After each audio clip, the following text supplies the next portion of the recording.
poe ayeuna teh urang teh hirup teh keur dina keung ibu. Sabab karek bisa nyaritakeun can bisa milampah, can bisa migawe, karek bisa dicarita-carita.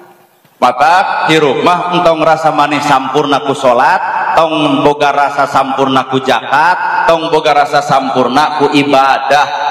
Nabi Musa tumanya ka Allah, ya Allah, ibadah naon nu dipikaresep ku anjeun? Naha salat ceuk Allah lain, naha puasa ceuk Allah lain, naha tahajud ceuk Allah lain. Naon atuh nu dipikaseneng ku anjeun ya Allah? Nalika anjeun boga dahareun nempo tatangga kalaparan, dahareun anjeun dibikeun ka tatangga nepi ka bungaheun. Ta eta anu ku kami dipikaseneng tina ibadah.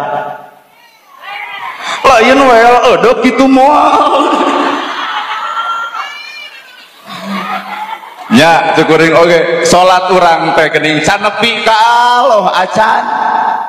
Lamun ibu bener puasa, puasa teh nahan lapar jeung dahaga, maka kudu boga hasil tina puasa teh. Nahan lapar jeung dahaga, ibu lapar, ibu dahaga. Aya teu sifat kepedulian kanu lapar kanu dahaga. Lamun jalma sadar kana puasa nahan lapar jeung dahaga, bari peduli kanu lapar jeung dahaga, bubar Ramadan, moal aya nu sangsara kalaparan, moal aya yatim nu teu katulungan, moal aya miskin nu teu kabelaan. Lamun nahan lapar jeung dahaga urang capek, batur ge lapar jeung dahaga capek, urang ngarencana aya keur dahar, aya keur buka, aya keur make, nu sangsara mah boro-boro aya rencana hayang dahar di restoran, duit teu boga, maka urang kudu bisa silih nalingakeun antara urang jeung urang.